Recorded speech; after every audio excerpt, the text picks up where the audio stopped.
Britain should be the best place in the world to be an entrepreneur. That is what Rachel Reeves said yesterday in her much-touted speech about growth.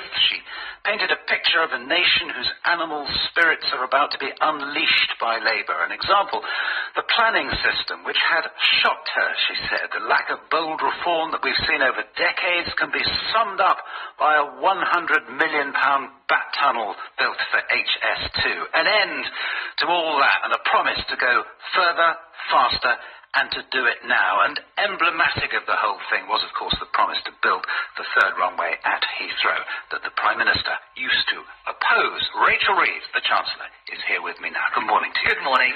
And when it comes to settling this matter with your own party, let me ask you, first of all, when Keir Starmer, who used to oppose the expansion of Heathrow, changed his mind?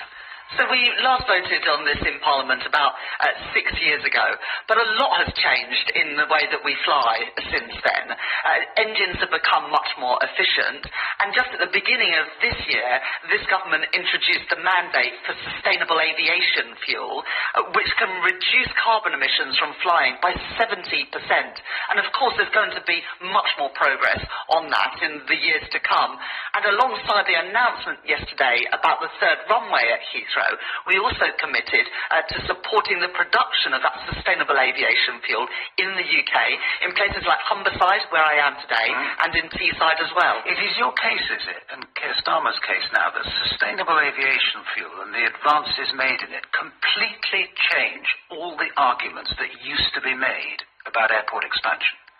Well, I believe it is a game changer in the way that we fly and the carbon emissions. We're also reforming how we use airspace so that we don't have the problem of planes circling around London. And indeed, having a third runway means that it's easier for planes to land rather than circling the vicinity of Heathrow. Yeah, but they've still got to take off and land, haven't they? And that's where a lot of fuel is used. I'm just fascinated. Can you come up with, is the government going to come up with some sort of evidence that comes from people within the industry who will back your case that sustainable fuel really has been the game changer that you're claiming it is this morning? Well, we've asked Heathrow to come forward with plans for that third runway by the summer. And we've said that it needs to meet strict rules about environmental and carbon emissions. But you believe they can? Yes, I do believe they can, and Heathrow believes that they can as well. We look forward to them coming forward with those plans.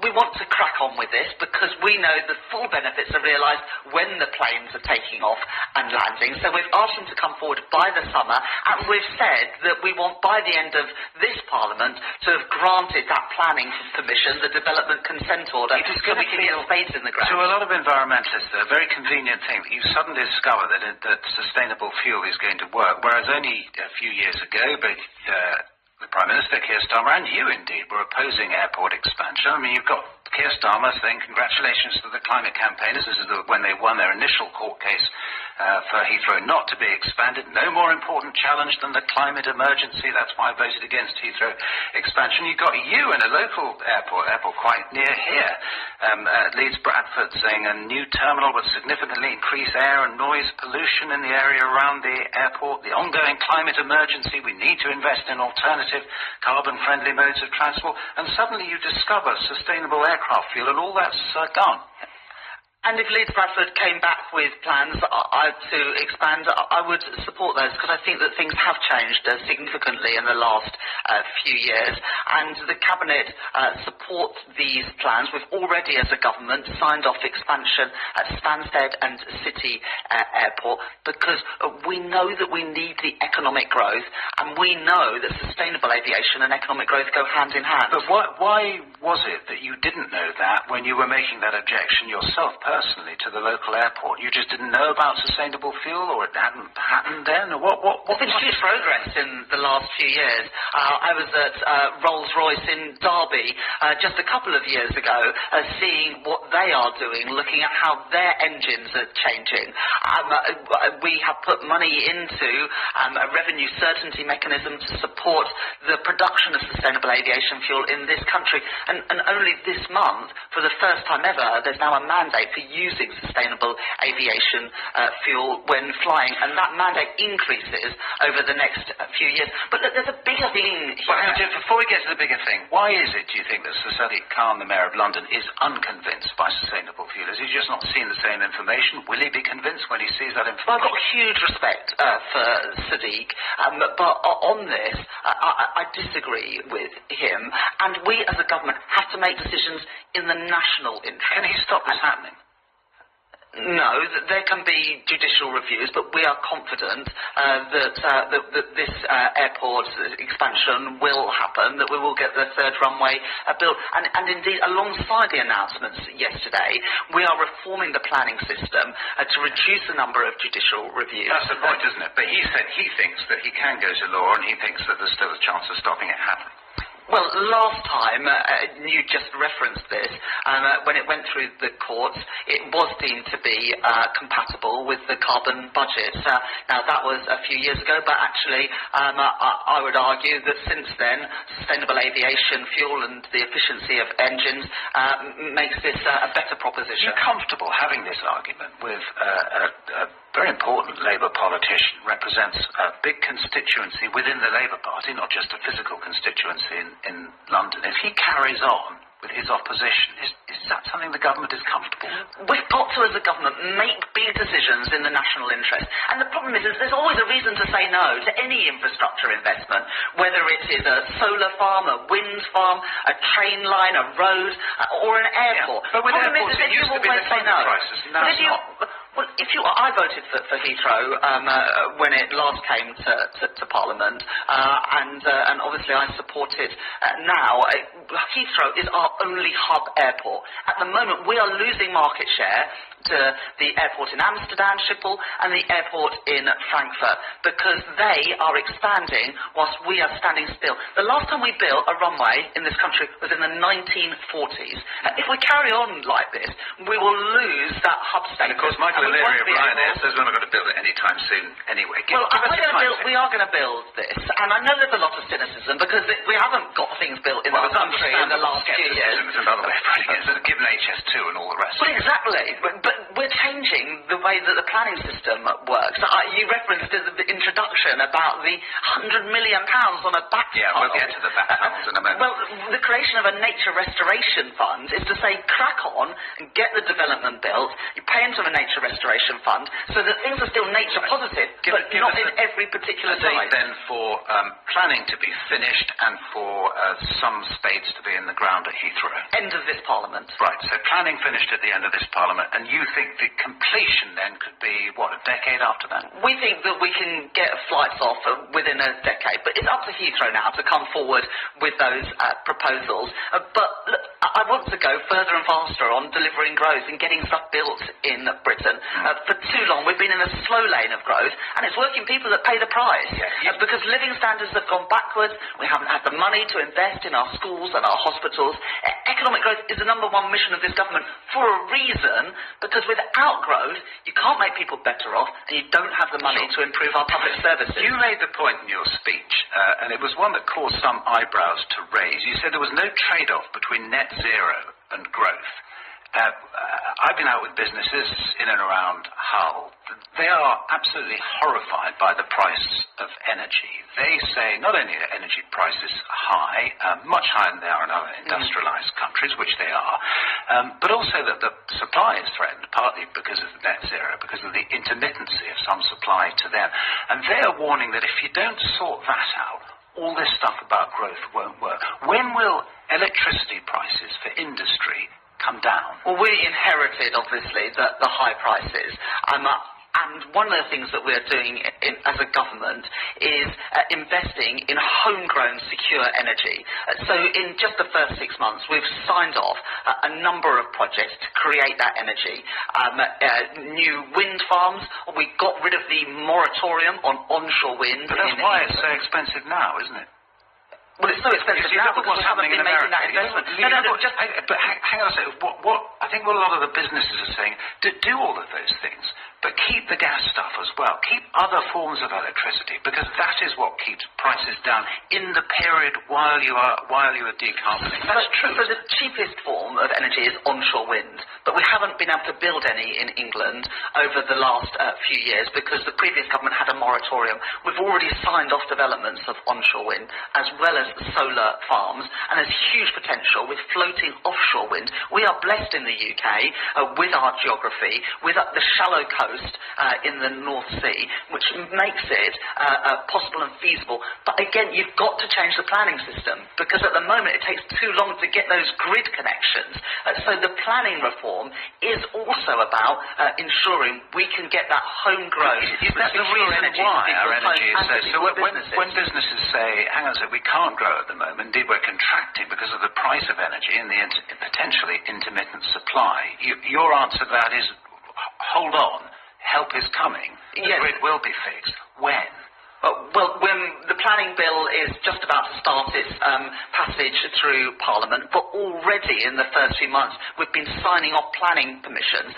A solar farm in Cambridgeshire had been on the desks of the previous government for 3 years, and they didn't sign it off. Ed Miliband, as Energy Secretary, signed that off in his first few weeks as Secretary of State, so that we can get that secure, homegrown energy, creating jobs in Britain, but also increasing the supply of energy. And of course, if you increase the supply sufficiently, you start getting down the price. There is, you would accept, wouldn't you, something of a crisis, the chemicals industry, the cement industry, yes, and that's also base metals, electrical equipment, right across the base, the industrial base.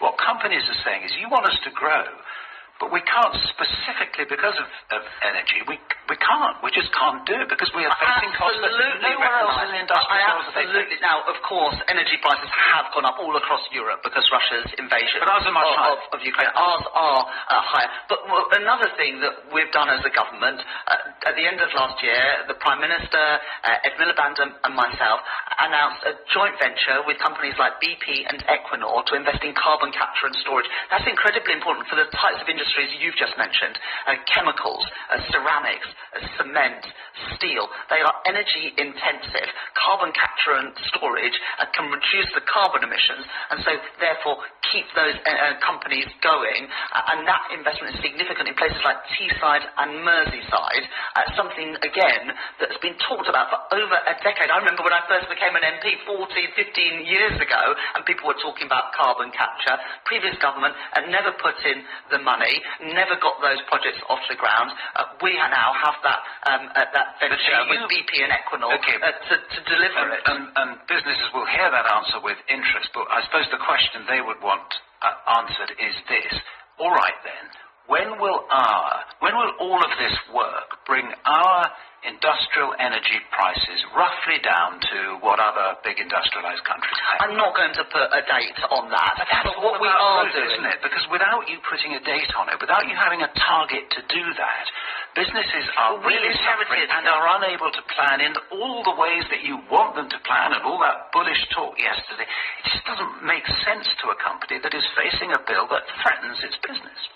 We inherited those high prices, but we are cracking on and investing in the energy infrastructure, reforming the planning system so that we can get those grid connections, onshore wind, offshore wind, hydrogen. Hydrogen could be a game changer, especially for some of those energy-intensive industries. So I recognise the challenge that those businesses face. We are working with them to make these investments. Private sector money coming in, but that private sector money coming in because we're reforming how the planning system works so we can get things built, get things done in the country. And on the subject of planning, you had some fun yesterday with the BATs and this £100 million BAT tunnel with HS2. There is a proposed BAT tunnel, isn't there, with the Oxford-Cambridge Railway, another thing that you talked about yesterday.